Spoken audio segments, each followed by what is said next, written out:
Morning, Craig. This is Clay. Morning. How are you, sir? Good, good. I'm just running things here. Chris is out sick today. Yes, fine. Yeah. And I think Taylor Frolicker is going to be joining in his place. So, but Yeah. yeah, there she is right there. Perfect.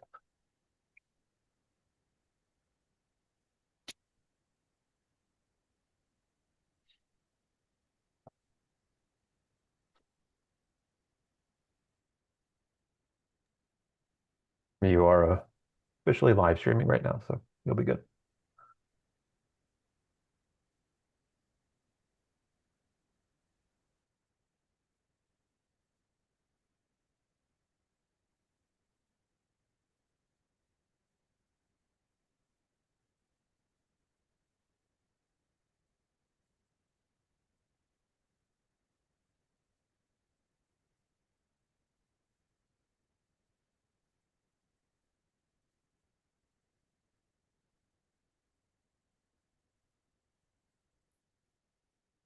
Morning. Morning. How you doing? Good. I'm going to ask the board to add a couple items to the agenda. One of them was that interlocal expansion that Mike, I guess, wanted us to talk about. Okay. And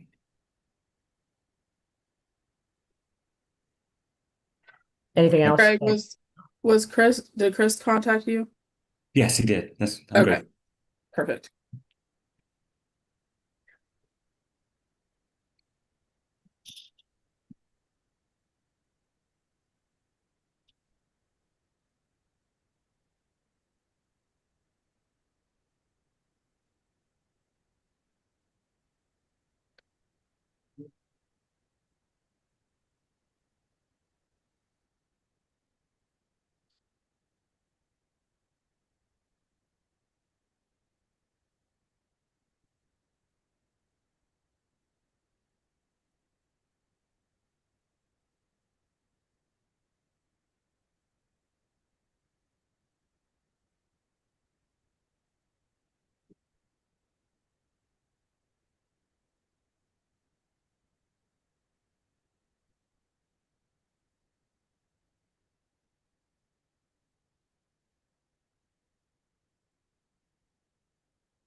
Hi, Paul. Good. How are you doing?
Sorry, I had to look something up.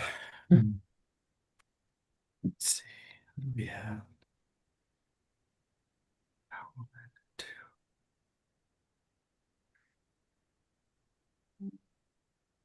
Six.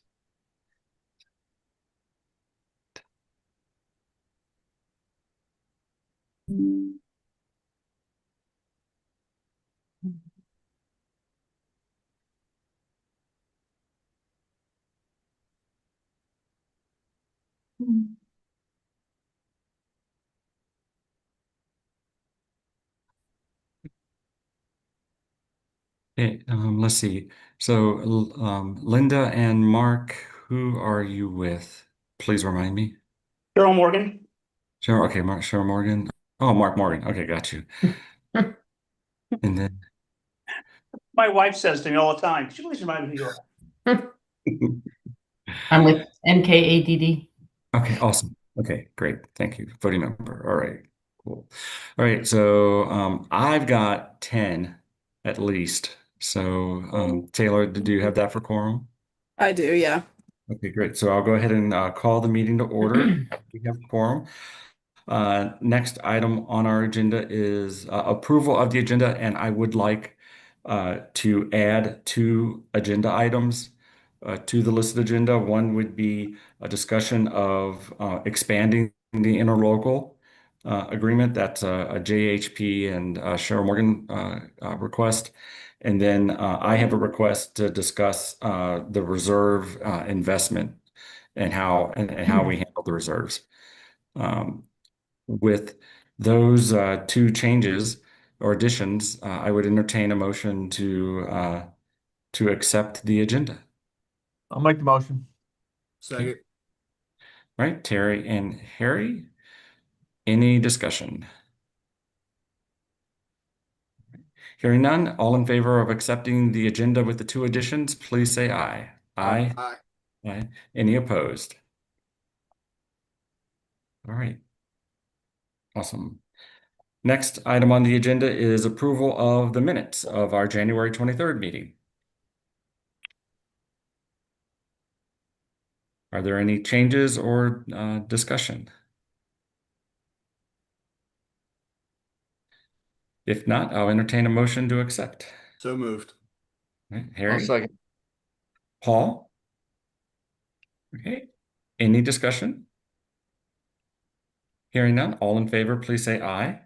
Aye. Any opposed? All right. Next on the agenda is the financial report. Okay, that will be me, and let me see if I can share my screen. Somebody needs to allow me to share. Who's Done. You should be good there now. we go. Okay. All right.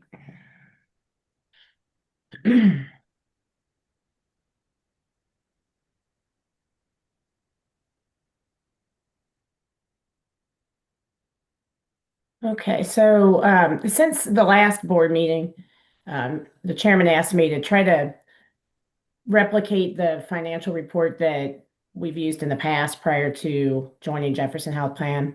So that's what you're seeing here. It looks pretty much like what Unfortunately, we're not seeing it. At least you're I'm not seeing it yet? No. Yeah, try sharing again. Okay.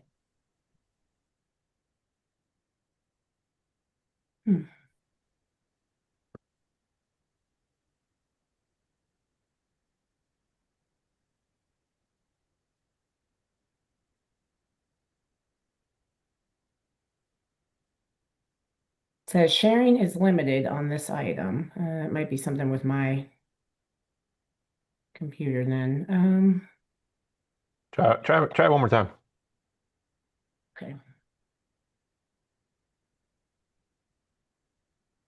I don't see any restrictions on here not allowing you to share. So Okay. Maybe it's because I'm trying to share it from that folder. Let me try something else. Can you see that document? not yet. No. Okay. Hang on. Ah, okay. It's looking more like I think it's coming up. There. All right, how's that? There you go. there we go. Okay. All right. All right, let's try that again. So this report looks like the one that you're used to seeing prior to this plan year when we joined Jefferson Health Plan, and with a few modifications just because there's some things that don't apply anymore. But I'll walk you through this. Through February, you had medical claims on an in-network basis of about 2.5 million and on an out-of-network basis of about 660,000. Pharmacy claims of about 638,000. Specialty drug HRA claims, that is the HRA that was established to cover specialty drugs when we can't source them through the manufacturer at no cost. That was about 59,000.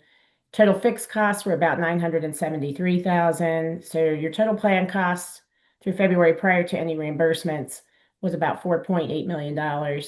And the premium that was to be collected through February was 4.2 million. So prior to reimbursements, we were at a net or at a plan cost of $563,000 to the negative.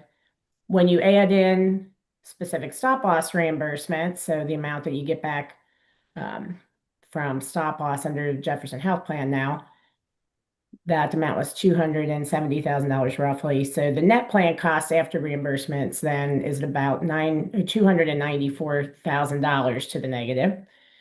And then you get some interest through Jefferson Health Plan, about $1,300 there. The Corey fees were about $1,600. So total net plan costs after taking those factors into account was still about $294,000 to the negative. And then what I've tried to do here is to capture I'm going to call this the legacy reserve, meaning the reserve that the board has outside of Jefferson Health Plan. You're also going to be building a reserve within the Jefferson Health Plan, and that will be on their financial reports. But in this report, we're just looking at the legacy reserve.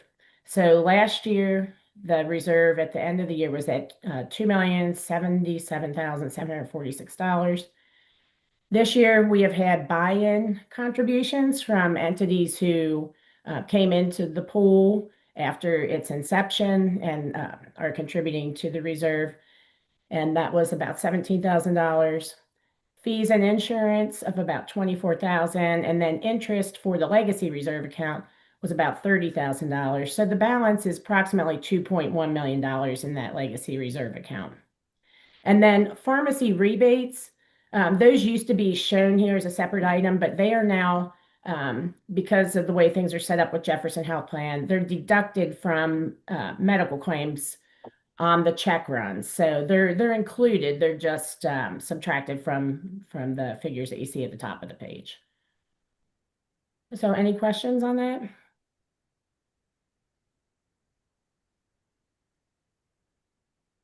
Okay. Okay. And I also included in the materials the report from the Jefferson Health Plan. If you want me to walk through that, I can. What you'll see in that report is that there are differences, compared to this report and compared to the MedBand reporting, and they're all timing differences. So they show a bigger deficit in that report, and that is because they did not, and I'll show it to you. Can you all see that? Mhm. Yes. Okay, so there's a bigger deficit there in the ending balance, and that is because there are a few entities who had not contributed all of their premiums for this time period up to February the 28th. In my report, I give credit for that because we've always had everybody eventually pay their premiums, and my report is designed to be sort of a snapshot of what the account looks like after all that's taken into account.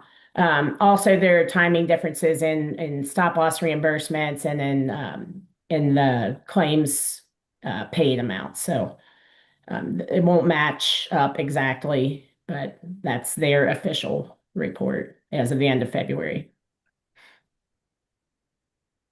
Any questions on that one?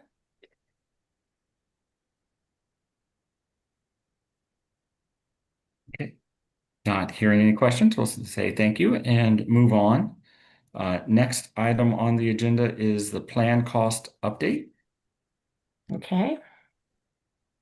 See if I can get to that one.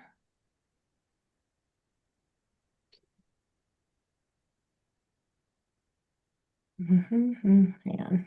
Oh, okay, hang on.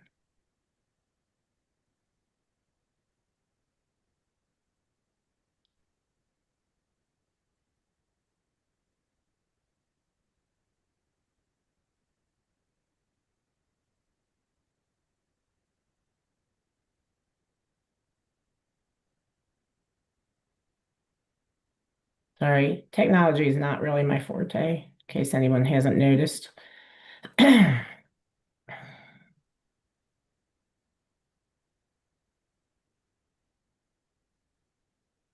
Okay, so we're not going to go through a complete MedBed report. I was just going to share with you what you're used to seeing as the first page in their plan reporting, just to give you an idea of how the plan has run through February and where they project that you'll finish the year if things continue on as they have for the first 8 months. Can everybody see that document? Yes. Okay. So looking at your rough annualized numbers, so this is a projection, taking the first 7 months of plan data and projecting out to the end of the year. And they are projecting that you'll have about $5.3 million in claims cost after you take into account medical, pharmacy, and specific stop loss reimbursements, which on a gross basis would be an increase of 7% over last year. But you also had an increase in enrollment. So when you take into account the number of employees, the costs are anticipated to increase 2%. So from $15,077 per employee, actually that would be the projection for this year, and that would be up from $14,818 last year. And then when you add in fixed cost, that's another about $1.2 million. So the projected increase from last year then for claims and fixed combined would be about 3%. So up from $17,813 to $18,382. And your large claims are running at about 38% of your total, which is pretty much unchanged from last year. Any questions on that? So right now we're running a deficit, which occasionally happens every couple of years. We sometimes see this deficit at this time of year, and then all of a sudden it closes really fast because we start getting a lot of specific reimbursements as high claimant members have their future claims covered. Is that expected to continue this year? Yes. So as the chairman mentioned, the first part of the year, not only are we having to satisfy everybody's specific deductibles, but the plan also has a $150,000 aggregating specific deductible, which is claims you have to pay before you get any money back from stop loss. So that's all been met now. And what we would anticipate happening over the remaining months of the year is that there'll be more money on the stop loss, less money coming out of the plan, and probably get closer to a break even.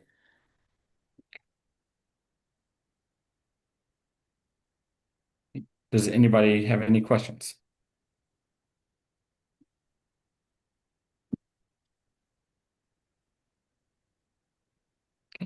Hearing none, we'll move on for our first look at the JHP renewal funding request. Okay. So.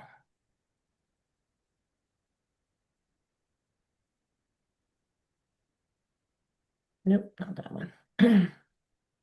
Well, I had it, didn't I?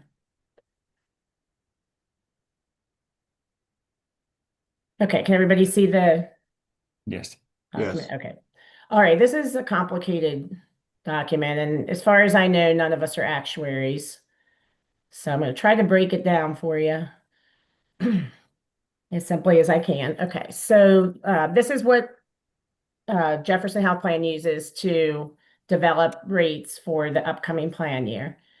And it's along the lines of what Sherrill Morgan has always done for you historically, but their methodology is just a little bit different. But basically, they're taking your claims for this year and right here, and they're annualizing them.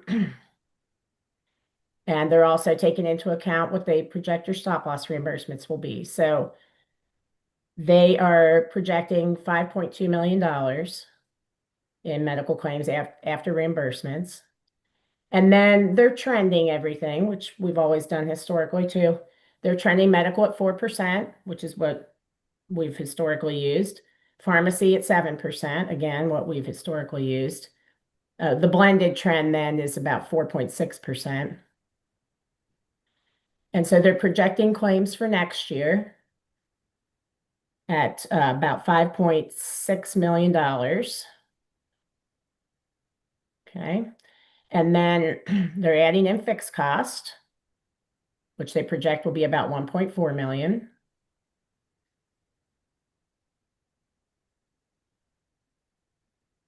Okay. And then that would give you a total of about just a little bit shy of $7 million. Now, where they say current annual accruals, that's the premium that you pay. That's what they mean when they say accruals. So that's 6.5 million. So you can see next year you would have a deficit. Okay, and to cover your costs next year, then they are saying that you would need a 7.92% increase. You see that right there. Okay, so what are they doing here in the middle of the page? This is where you are experiencing being part of a larger pool and getting either the benefit of that in some years, in most years. And in other years, maybe it hurts your renewal rate a little bit because they take a 50% experience that is your experience and 50% experience from the consortium, and they blend them. Okay, so this year, the consortium as a whole is getting needs to get a 7.981%, which is slightly higher than yours. So when you blend those two together, it's a 7.93% increase. Okay, so that's the increase that they're asking for without taking into account the need to build reserves within their pool. And now at the bottom of the page, you can see that calculation. So their recommended fully reserved amount for your plan is 1.3 million. Let's see that right there. And of course, you came into the pool with nothing, and they don't expect you to get there overnight. But they've got a methodology that they use to determine how much they want you to start contributing. And for this year, that would be $90,500. So an additional 1.4% devoted to starting to build your new reserve within JHP. So when you add the 7.93 and the 1.4, you get 9.33%. Okay, and then on the second page, it breaks it down a little more simply so that you can see all the different components that go into next year's funding amount.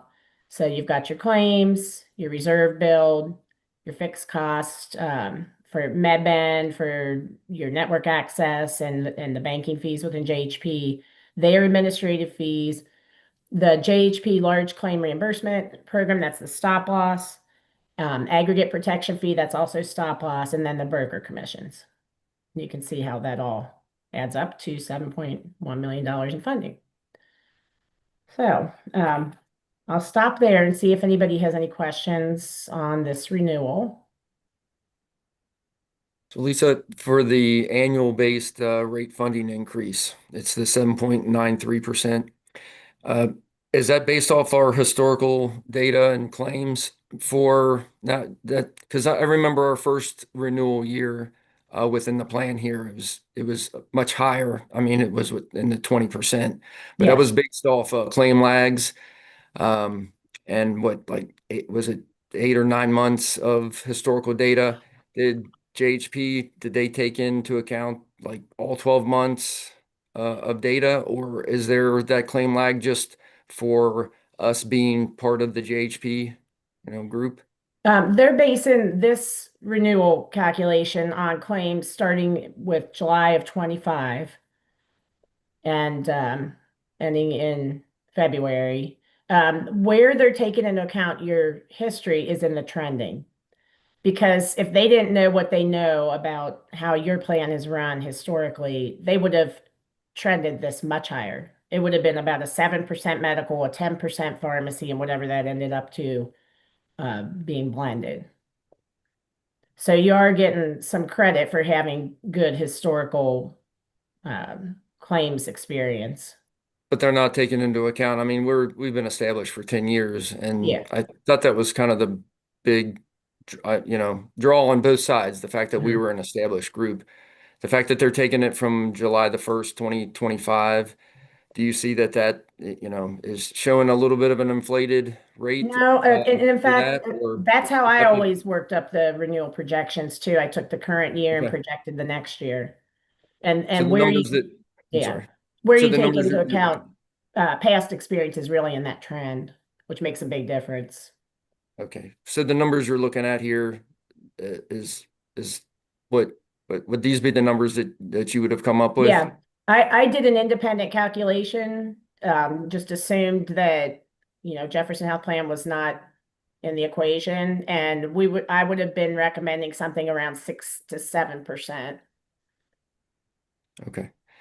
And then the reserve amount that they're recommending, is that I guess the amount of money within the group that if we would leave JHP, that's the amount that funding that we would take with us? Is that correct? Is that somewhat compartmentalized just for our group, or Yeah, is I that mean, part of the larger aggregate right pool? now you have actually a deficit within Jefferson Health Plan. So if you left there, you would actually owe them money. But over time, as you start to accumulate reserves, then that reserve is yours. And if you would decide to leave JHP and go back to being just your own consortium, then that reserve would go with you. Okay, but the 1.4% is going to be, it's It's that money's segregated into the reserve account. Yes. into the reserve. Okay. Yes, And- exactly. And they're trying to collect that $181,000 deficit over 2 years. Yeah. Yep, exactly. Oh, okay. So, and this, of course, doesn't, Mhm. take into account using any of your legacy reserves, which I'm sure something you'll be wanting to consider. Before we have that discussion, I would like to kind of maybe look at the premium history, just to kind of frame the discussion. Can you all see that spreadsheet? Yes. Okay. So there you can see your first year renewal, Paul, was 23%. And that was because that was, coming off of an immature first year of self-funding. So if you take into account all of the years, including that big year one increase, your average renewal increase since 2015 has been 7%. If you throw out that first year, it's been about 5.5%. And last year, of course, we had a 0. During that same time period, looking at what has happened under in the small group market for community rated plans, which a lot of you probably would have been in that universe, the average increase has been 14%. So using either 7% or 5.5%, you look really good over the last 10 years. So I did a little bit of calculating to see if you wanted to take what has been your average increase over this time period, throwing out the first year. So let's say you wanted to stay at a 5.5% increase. How much of that legacy reserve would you have to use to get to that point? And it would be $248,000. I'm sorry, Lisa, can you repeat that? Does that make I was sense? trying to find something else on one of these things and wasn't paying as much attention as I should have been. Can you say that again, please? Yeah, so let's say you as a board decided we want our renewal to look like what our average renewal has looked like over the years, and that's 5.5%. So to draw down your JHP renewal to a 5.5%, you'd have to take about $248,000 of your legacy reserve and contribute that to JHP for next year. And then your reserve would be sitting at about 1.85 million. And we can run other scenarios too. So So since that number's been thrown out, if we do that, where would our remaining reserves land compared to the normal breakdown of adequate or suggested reserves policy that we have adopted in the past?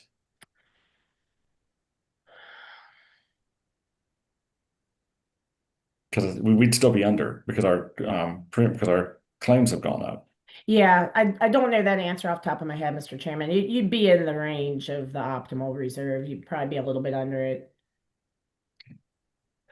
But the historical, I guess, range that we had, that was always based off of if we had to kind of pay out all those claims, correct? Now does JHP, are they shouldering, more of that to where like our reserves are, basically they'll do we ever have to use those reserves throughout the year? Or would you ever anticipate that? No, no, you don't ever have to. That reserve, that legacy reserve account is strictly for you all to use to buy down your rate increases with Jefferson Health Plan. If you ended up you're in a deficit situation with them right now, and they haven't asked for you to contribute any more cash. That's what that big consortium is for. I mean, you could run a very significant deficit within JHP, and they would still continue to pay your claims and just ask you to build, your way out of that deficit over time. So is there like, do we have to look at our reserves through a different lens now? And that like, would there just be a minimum amount that we would need to have in that reserve?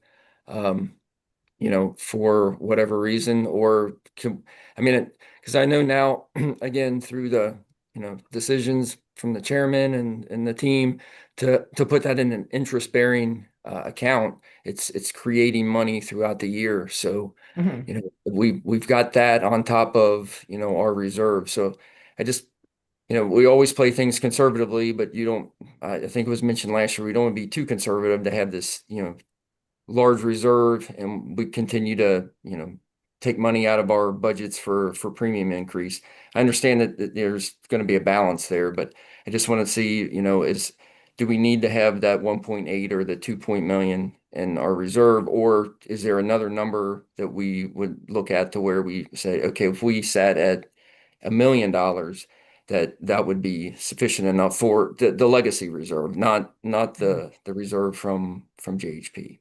Well, as long as you stay within the Jefferson Health Plan, there's no need to have any kind of minimal reserve outside of their pool. When you were self-funded on your own as your own consortium, we always had to be mindful of, well, what if we disband and we have run out claims to pay? So that's where that minimal reserve came into play in the past. But now Jefferson Health Plan is your security blanket in that regard. So there's really no absolute need to have that legacy reserve on hand. Well, It's- I'm yeah. also, but I'm going to point out that we have $23,000 a year of board expenses that are not rolled into the Jefferson Health Plan rule. And this past year, we only earned 30,000 in interest. And so the interest in the legacy reserve account is basically paying for our board expenses. Now we can Yeah. ask JHP to cover our board expenses. I'm sure that they would, but that would also increase our deficit and increase the number that they're trying to collect from us. Sure. And Absolutely. my biggest issue is that the reserve account has basically been the spigot going into the reserve account's been turned off for all practical purposes. And so any money we drain out of it is likely not to come back easily. And so as a result, I'm a little hesitant until we find another mechanism to use the funding to just, buy it down. Now, again, the reason my question for the optimal reserve question earlier was, can we go ahead and buy this down this year? If we give them $90,500, which is totally legitimate within the realm of doable, we would get that 7.93 instead of the 933. If we give them, but then we'll have to give them 90,000 next year too, because they're trying to collect that deficit over 2 years. And as our reserve inside the Jefferson Health Plan grows, then our reliance on the legacy account slowly dissipates. But we're not there yet. And that's just my concern. Because we just started on this one. And it took us 10 years to get where we are, and a year when nobody went to the doctor. I mean, that's essentially what happened, and how we got our reserves. So if we use that to buy down our premiums, what about the new members that weren't part of that original legacy funding that we have? Sure. No, great question. So far, everybody in our group is currently doing buy-ins if they're new. So because they've committed to those buy-in payments, they have access to that legacy account. Okay. Because they are basically going to put in the same amount of money all the rest of us have put in. This is Mark. May I comment, Mr. Chairman? Sure.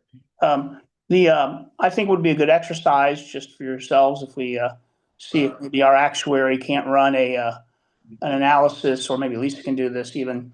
Assume that whatever normal interest rate we want to assume the trust grows at, the legacy trust, what would it look like with those estimated interest rates, and then depleting that account by 2% per year, assuming you took 2% every single year? How long would it take to deplete that account, or would it deplete? And I think that'd be a good exercise, and maybe thinking about how should we use the reserve going forward, just by seeing what a 2% or a 3%. We could run several scenarios with an average interest rate increase. How long would it make that last? I think it'll give you a clearer picture for how much to use going forward. Right. And currently, just so everybody knows, the legacy account, almost all of the money, like 2.1 million of it or so, is sitting in a checking account that has earning 1.25% interest right now. We do have a CD. CD has $245,000, and it's sitting and it's at 3. But that gets renegotiated here in June, and that all depends on what happens with the Federal Reserve, which right now is holding steady, but may or may not in the future. So there are other options for the reserve account, and we can discuss that in a different bullet point here in a little bit. But for right now, the interest that we're earning in the legacy account is pretty much covering our board expenses, and we're shielding that expense from JHP. Craig, what's our board expenses? What makes those up? Okay, sure. There's about a $15,000 a year insurance payment that we make for directors and officers liability insurance. So that protects all of us, because KLC and Keiko have both said that they're not covering us if we make a decision and we get sued, because they have their own health insurance pools, and so they don't want to cover the competition. So we had to go out in the private market and buy our own. So that's part of it. And then we have $5,000 a year that we give to the ad district to help us with administrative costs for doing the administration, hosting these meetings, taking care of our minutes, all those things that they do for us.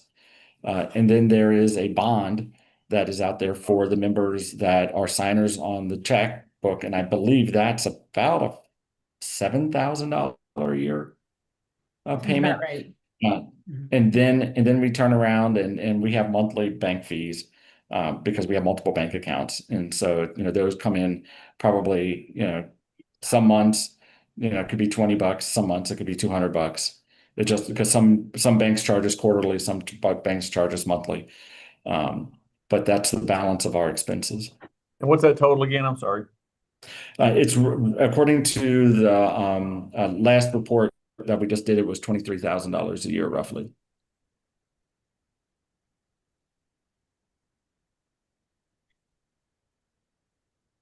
Yeah, maybe a little bit more. Let's see, because I got 5 for the ad, 15 for the DNO, and then the bond. So unfortunately, I don't have this in front of me. Closer to 27. Yeah, so, right. And right now so far we've earned 30, so. Yeah, our gotcha. Yeah. While you all have been talking about the fees, I was able to do a quick calculation on what the reserve recommendations would have been, the way we used to historically work them up. And based on your projected claims for next year, an optimal reserve level would have been $2.4 million. An adequate level would have been 1.1 million, and a minimal level would have been 650,000. That's what we would have presented to you. So if we was to take that $181,000 out, that still puts us roughly around 1.8, close to 1.9, Yeah, which is above the adequate. yes, between adequate and optimal. Again, but the numbers that you just presented, that is based off of, like, if we don't have JHP and Right. Yes. like Yeah. their pool, again, they have to shoulder some of this. That's why we Oh, yeah. That's one of the aboard, best right? benefits of joining with them is that they So are your absolutely. safety net. Absolutely. So, I mean, I think that we need to have a reserve, but maybe just kind of look at it and again, however we need to look at it, that we don't need the 2.4, but maybe more into that, like, again, I'm not sure what number, but that JHP is now going to shoulder the majority of that liability. But we're also, they're getting paid for that as well, right? Through the premiums that we're paying, and we're only going to have a certain amount in our reserves, I guess, in the JHP and bubble, if you will, that we would actually get, if we would leave, and again, that would just be for us. So. I'm not sure what that, I mean, that's just where the discussion would be, is how much do we want to take from our current legacy reserves just to buy down? 9.9%, obviously, historically, that would be what the third highest. We had a 22.9 and a 12% increase over the past 10 years. But everything else has been relatively, and that's with us being very conservative as well. What the year we had a 0%, we could have actually taken a premium cut, correct? Yeah. But, so I know that's the path that we always go down. But you don't want to be too conservative. And then we end up having a huge legacy amount and everyone's paying higher premiums. So. This is Mark. I would consider it to be within fiduciary reasonableness as a term to consider to use a portion of those reserves. I think it just becomes how much, but I think Lisa phrased it well in the ranges. But to the chairman's point, unless interest rates do something significant, once this money's gone, it's gone. But that doesn't mean that you should always have it either. So it's how long do you want it to last is really the question. And that's why I think an actuarial calculation like you would for a pension plan, if we're going to sunset, might be a reasonable thing to do to say, hey, we know that 10 years from now it'll be 0 if we do this. Or if we do this, it'll be 0 5 years from now, or 15 years from now. And that gives you a good measure to say how much could we use. Terry, I just double checked, and the bond is 3.5. So it's 5 for the ed, 15 for DNO insurance, and then 3.5. And then the rest, and then there's bank fees. So I know that you had mentioned that we'll be talking about some investing a little later on today with that legacy fund. I just quickly looked. I just recently purchased some T-bills, and I'm getting 3.65% on those. And those are some short term, 3 to 6 month, to where that money's still fairly liquid if we need it. Just food for thought there. No, that's that's definitely part of the discussion we need to have as far as what to do with those funds. So for right now, for Jefferson, so Jefferson's asked us for 9.33. We have a reserve. Is there, at this point in the game, we're supposed to take these numbers back to our respective powers that be and kind of let them know this is where we are and what we'd like to do. But before we get there, is there any discussion or suggestions on possibly covering that, buying that down or not, or just letting it roll because JHP is using their money and not ours? Well, Lisa, you had said that if we took a 5.5% and paid down the our reserve through JHP, it would have been $284,000 out of the legacy. Is that correct? 248, or 248. 48,000. You'd be So, sitting at about 1.9 million. right. Okay. So what if we looked at, say 6 or 7%? What does that look like? 6%, I did that one, would have required you to take 216,000 out of your reserve. Okay, and that 216 would pay down the reserve, the entire reserve, or just the 90,000, the 90,500. It would pay down that plus some of the 7.93 also. Okay. The it- 181 or the 9,500? The 90,500, yeah. Okay.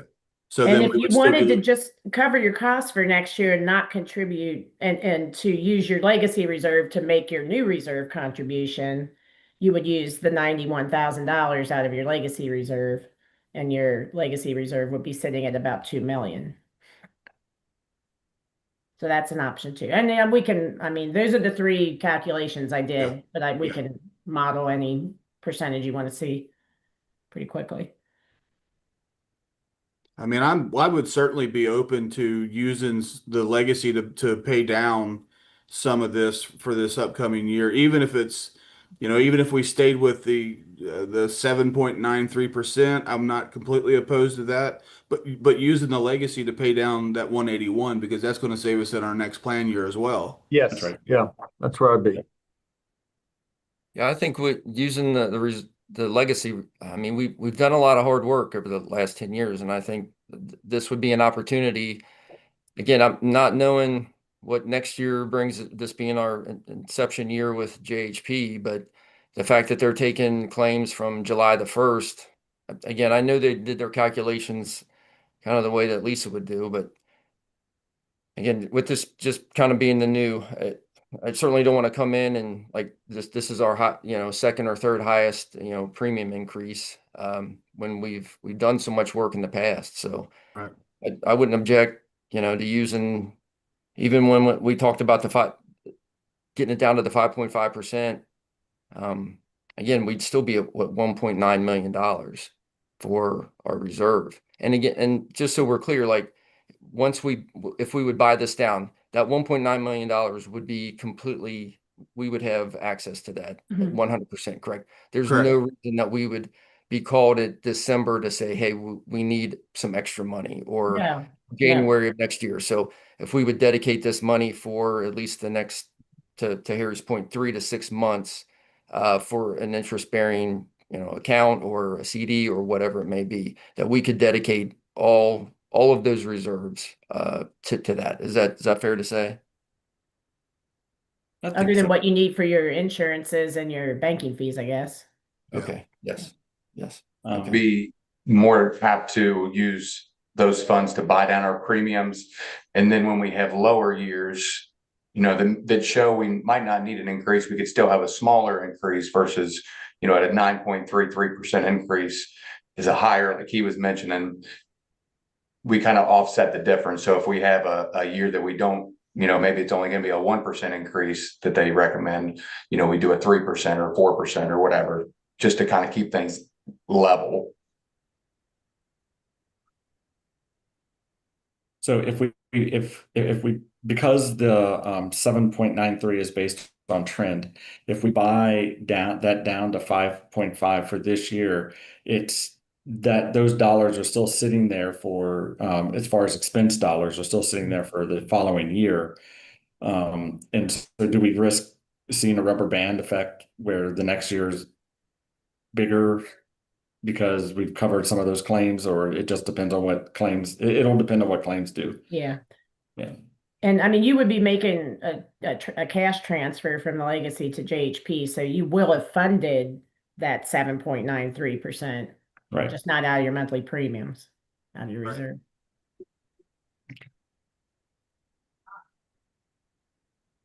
Lisa, as far as the historical, data goes, is this kind of been one of our, I guess, more costly years, correct? I mean, the fact that we're probably about 400,000, like in the red, is that? Because it's some years we come out in the positives, but it just Mhm. seems even through our, reimbursements, the fact that we're still in the red, Yeah, I think a lot of it's a function of taking a 0% last year. I mean, you've had a little bit more high claimant experience this year, not a ton. So I think that, you just you didn't give yourselves an increase last year. And Hmm. so that's why you're seeing a little bit of a deficit at this point in time. But as you said earlier, we'll pretty much, based upon the forecasting and the reimbursements, we'll probably break even. Yeah, I think you'll probably end up breaking even or maybe a little better than that. Yeah. No guarantees. Sometimes we Well, see yeah, a really absolutely. bad month in the last month of the year. That's Yeah, absolutely. I mean, but occasionally, but based upon our experience and our history, yeah, that's a good assumption. yeah. So for right now, I guess the two options that are on the table is that first we just need to let all of our powers that be know that JHP has recommended a 933. One option is to cover the deficit, which would get us down to 793, which is 8. And then there's another option to use additional reserves and get us down to what number? Well, I think it would be the pleasure of the board. I mean, if Lisa had mentioned 5.5%, that would be 200 and some odd $1,000 out of the reserves. However, that number still, we would have an additional $90,500 in our next plan year. So that would have an impact on next year's for sure. We know that whatever that number is going to look like next year, whether it's still the 1.4 or not, I don't know. I'm sure Lisa could probably run that, but be the pleasure of the board. I mean, I'm like I said, I'm certainly open to using our legacy to buy this down, get us, again, I mean, if it's the 7.93, I'm not completely opposed to that. I think I'd like to have it closer to maybe 6.5, 7, ideally. Right. And if we send the whole 200 something thousand, then that eliminates the 181 deficit, right? So there is no 90,000 hit next year. Yeah, I'm not in favor of carrying that deficit for 2 years. I'd rather Right. go ahead and get that taken care of. Lisa So did. at least 181. Lisa, you said that it was the 90,500 and then plus the difference in the rate, correct? For that 234? That the 230, I'm not following the Well, you 230. said that if we buy it down to the 5.5%, Uh-huh. it was going to be how much? I thought Oh, you said, 248,000. oh, I'm sorry, 248. Yeah. But that only included 90,500 and the difference in the rate, correct? It was just to get your 9.33 to a 5.5%. So you'd be covering the 90,500 plus some of the planned funding for next year. So essentially that 248, Would not have the second Right. 990 in it. Right. Because they were only asking for half right. share. So $338,500 is what we would need to spend to buy down the entire 181 and cover the difference in the rates if it was 5.5%. That sounds right. Yeah. So 'cause then we that's had going to another put us, 90,500. Yeah. yeah. So that'd be buying down the 181 and paying the difference between 5.5 and the 7.93 for this upcoming plan year. Mhm. So that's 338,500. That's going to put our legacy down somewhere around 175-ish, Yeah. which is still above the adequate. Yep. Yep. How's that sit with everyone? I'm okay with that.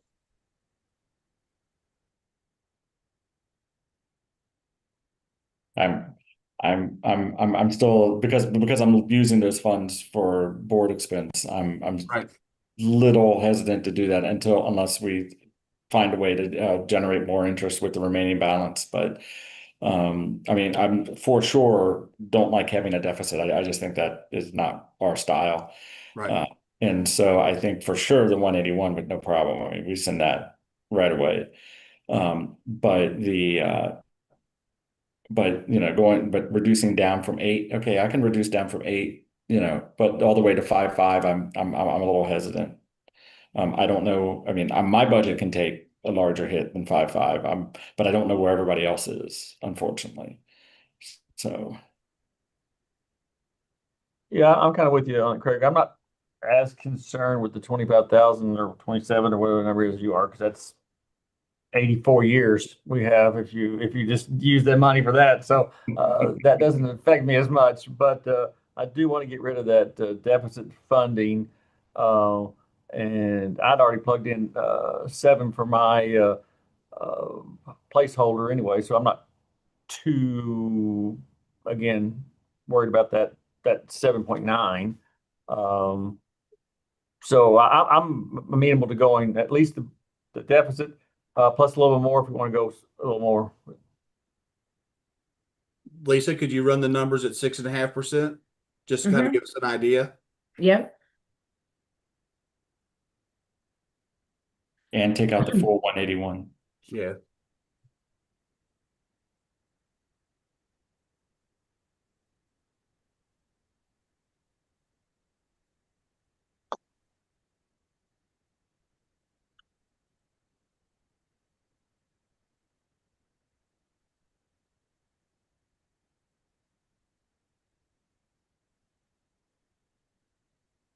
Did you say 7%, Harry?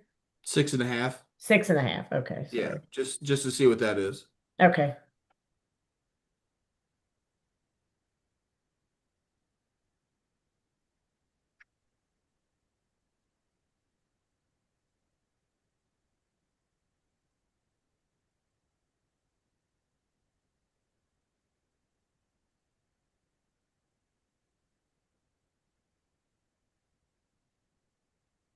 $421,000. That seem right? A lot. It's 248. Well, That's that can't bigger. be right. That's bigger than the last one. Yeah. Yeah, no, that doesn't seem right. Bigger than the last.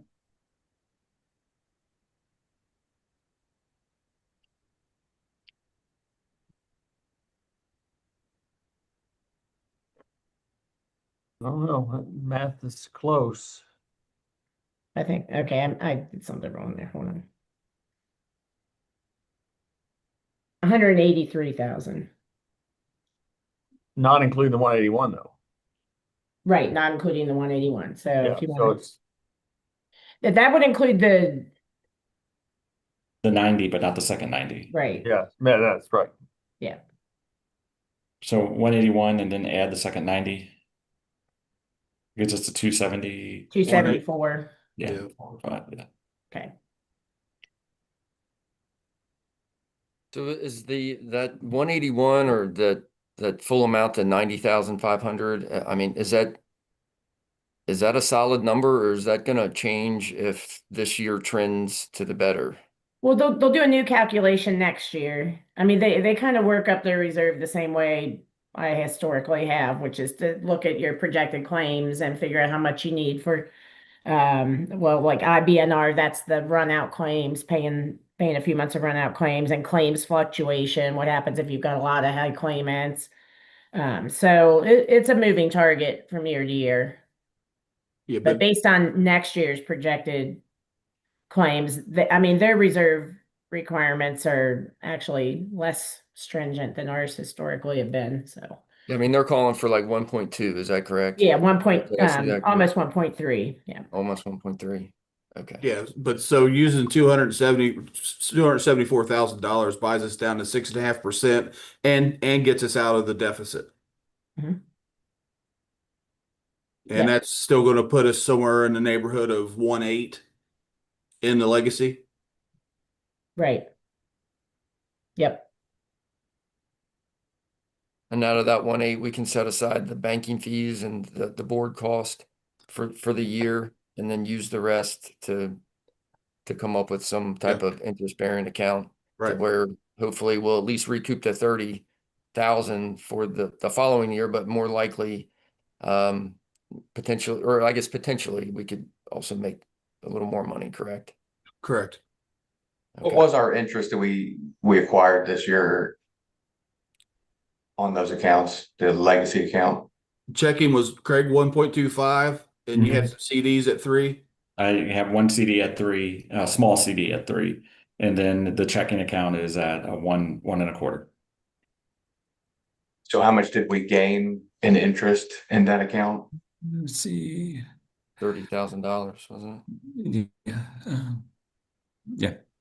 So our interest right now is covering those, essentially the board fees, but we can look at other options to increase our interest account to not only cover those, but then add to our legacy funds. Yes. Correct. If we're, why are we keeping so much money in the checking account and not putting it in a higher interest yield? That's on the agenda today. Yeah. Primarily in the past, because that account was the cash flow account for us. Yes. That's where all the premiums went, and that's where all the claims came out. It was always a good idea to have that loaded. But now that we are not doing that, that is exactly correct. And I guess we can just go ahead and real quickly have that conversation. And I'll just start off by saying, I typically have not done those things. So Carrie, I will be calling you, and we will be buying T-bills. Sure. To get that started. We can also have other conversations with like the KLC investment pool. Huntington Bank has already called and asked if we might be able to do some investments with them, but those are buying mutual funds, and that is a little bit more risky than the T-bills. So right now I'm comfortable just moving a lot of stuff into T-bills. I think that we would probably fall underneath the Constitution on investments. So we have to look at that. And and refresh my memory, but did we ever set up an investment policy? We have not, but I have the cities. So Okay. I have a copy I can send out. And I'm sure if you have one as well. So Yeah, I can send you a copy of ours. okay, that'd be The great. thing we've got to do is set the money up to where it's due like in this time next year. That way, if we do need additional money out of that reserve, we would have the interest to draw from, hopefully, if we've got it at a higher interest rate. Right. Mr. Chairman, Board, this is Mark. I apologize, but I have to go to another meeting now, and just want to say that I wish all of our boards handle these things in such an intellectual manner as you guys do. So thank you, and I'll talk to you next time. See you, Mark. Thank you. Okay. All right. So we're going to go back to the powers that be at each of our jurisdictions and say 6.5%, and we're going to use 275 of our reserves to get to that number. Yes. Okay. All right. And then I have the board's permission to work with Harry and Peggy and probably Terry, and then try and find ways to invest these funds for higher interest. Yes. Yes, Need okay. a motion? Oh, that'd be great. Thank you. I'm so moved to give our chairman free reign to be able to investigate investments and work with whom he needs to. Second. All right. Motion made and seconded. Any other discussion? If not, all in favor, please say aye. Aye. Any opposed? Okay. Tony, did you, did you oppose or did you or on leg? I did not oppose. Okay, just checking. There's a little time lag. Just making sure. Okay. So that I was slow. that takes care of that discussion. I guess next item I have is the interlocal expansion. And I'm sorry that Mark had to leave because I think this is why he was on for part of this. The big advantage, the reason why JHP really wanted us is they wanted us to be the kind of the vehicle for them to be able to expand across the state, not just in Northern Kentucky. And unfortunately for us, we were adopting a new interlocal because ours was expiring at the same time we were coming in with him, with JHP. And so the issue we had was it was not a done deal that we were going to go with JHP by the time we had to start moving the interlocal. And so the interlocal got reworked and readopted just for us. But now JHP is getting interest from other jurisdictions around the state that would like to join the pool. They would like to use us to be able to join the pool because if I understand this correctly, their internal rules won't allow them to bring in any entity under 50 employees. But by bringing them into us, with us already having more than 300, that kind of covers them on that aspect. And so we would need to amend our interlocal agreement to basically create a second pool within our group of these new entities that would be coming in from outside Northern Kentucky, because currently our interlocal only allows us to bring in people from Northern Kentucky. But then B, also outlining that these new entities would not have access to this legacy account, so they would be stuck with whatever JHP wrote down on that thing. We would also have to have discussions and talk about what voting power we give these new groups. Obviously, I would love to have them participate and help join us, but it could be unwieldy if we suddenly start out with a couple hundred new members. Which, I doubt we get that many, but we can at least get a couple dozen. We have to start talking about all that and getting that through. So, if you have any ideas or concerns or constructs on that, I would be happy to work with Cheryl Morgan and our city attorney worked up the interlocal that we all just readopted to try and get an amendment to that to allow that to happen. But I guess before we start moving on all those pieces, we would kind of need to decide, or at least talk about, and we can do this over the next meeting as well, what structure we want for new people coming in. And that would be my angle on that. Mike and Lisa, did I miss anything? One of the things that as I was sitting here and listening to this discussion, the fixed expenses that you guys have as a board, we would have to decide how that would get taken care of as well. And JHP may allow groups down to 25 to enroll as well. But other than that, you did a great job of covering a lot of what needed to be brought up. Great, thank you. So anybody have any thoughts, ideas, questions, concerns? Well, I mean, as we sit here and discuss buying down our rate, that's one of the things that pops in my head right away. If we have new folks coming in, they would have to be excluded from something along those lines because they do not have access to the legacy. So, the language would have to be clear and upfront to where we have a good base to rely upon. No, I agree. The only hiccup in that would be if we have a new group join from Northern Kentucky. So according to the current interlocal, they could join the legacy group with a buy down, so they could, or buy in, so they could technically buy in. Right. But I don't think I would want to have somebody from other parts of the state buy in. I think they just join the new pool. Right. No, and I agree with that. Because I mean they would be buying in, so they would have skin in the game. So, that's only fair.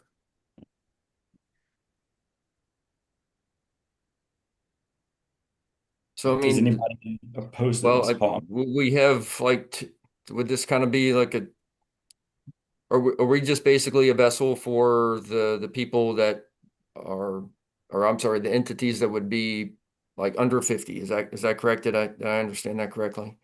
That they want to be self-insured, but for whatever, there's a clause that they cannot be self-insured if it's under 50, I guess, employees or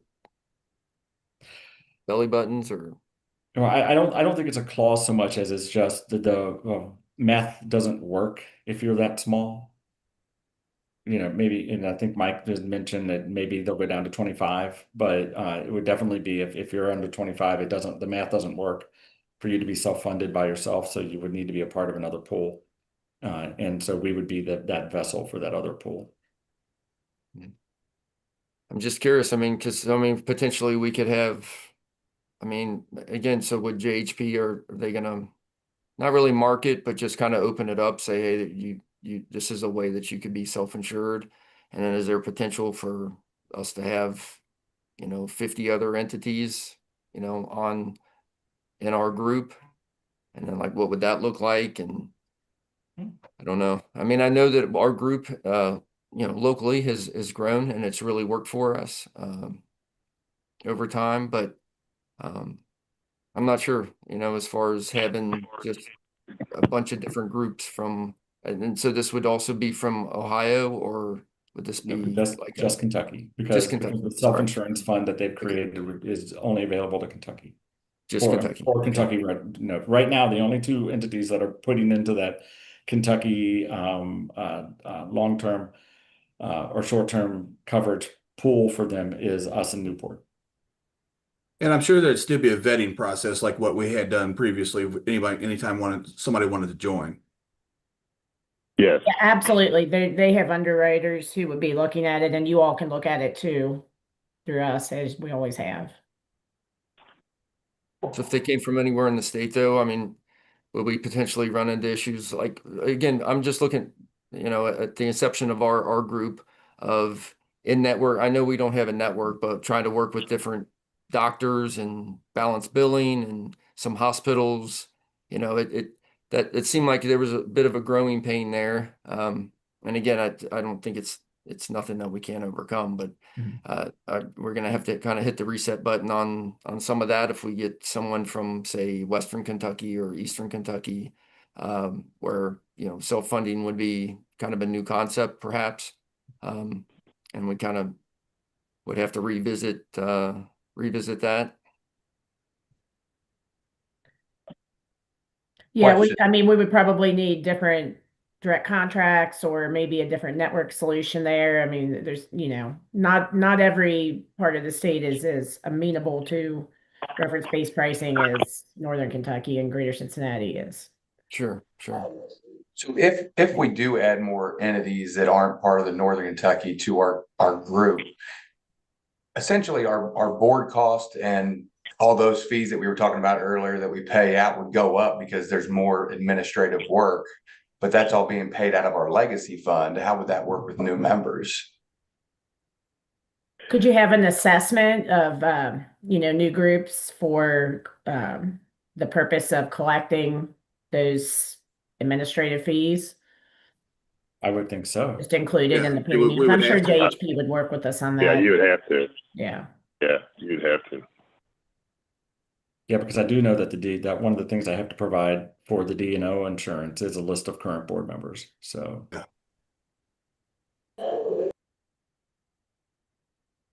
yeah, I'm sure that they'd be happy to add in whatever needed to be added in for that. But any new members, JHP would set the premium amounts.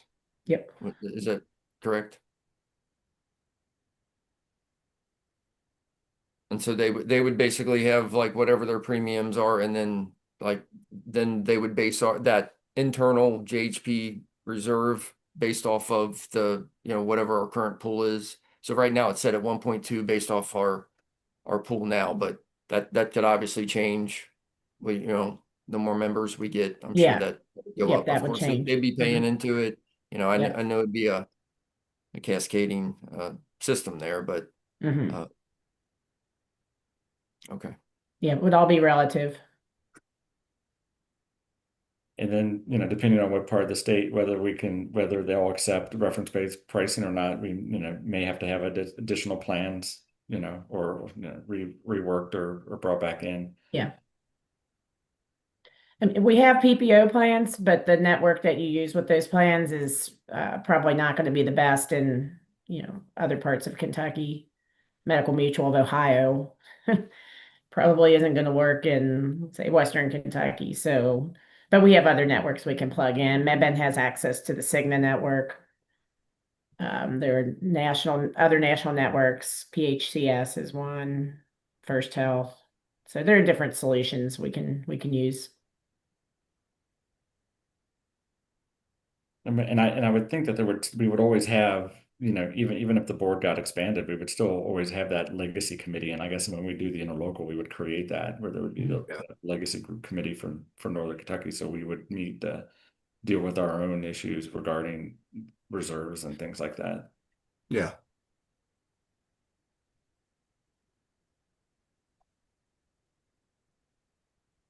Okay.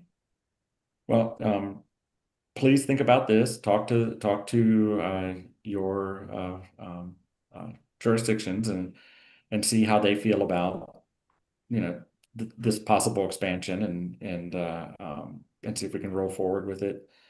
And let me know at the next meeting in 2 months, and then we'll or next month. I'm sorry. When is that? It's April. Yeah. April next month. And Lydia, let me know next month, and then I can start working on getting some of that stuff drafted if we decide to move forward on that.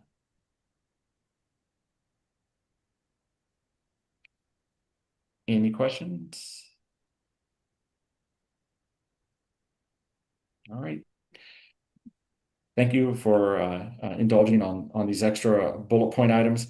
The last item on the agenda is the meeting schedule for the remainder of this year and into next year. And if I just looked at that, I would have found that our meeting is in April. I just pulled it up. Can everybody see that?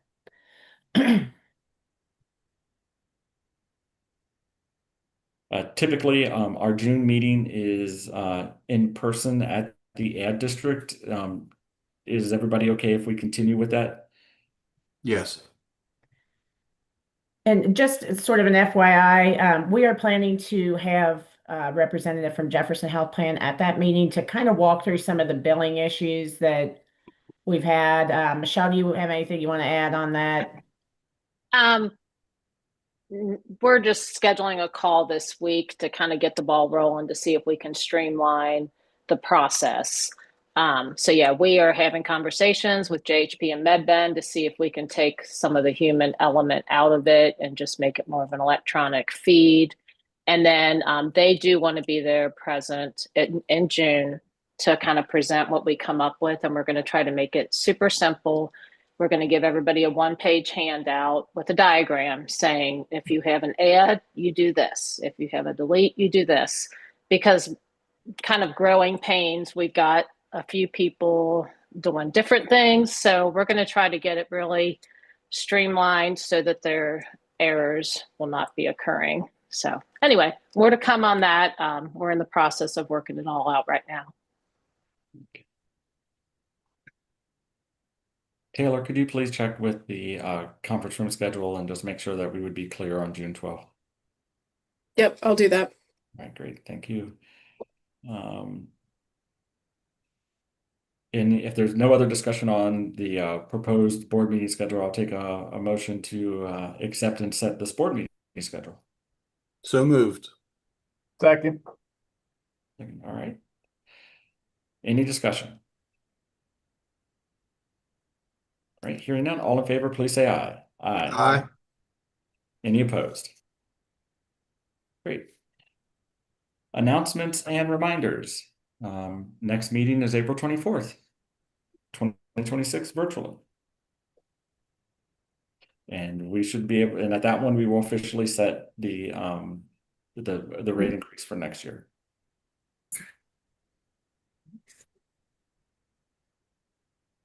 Okay. Any other discussion or announcements for the good of the order?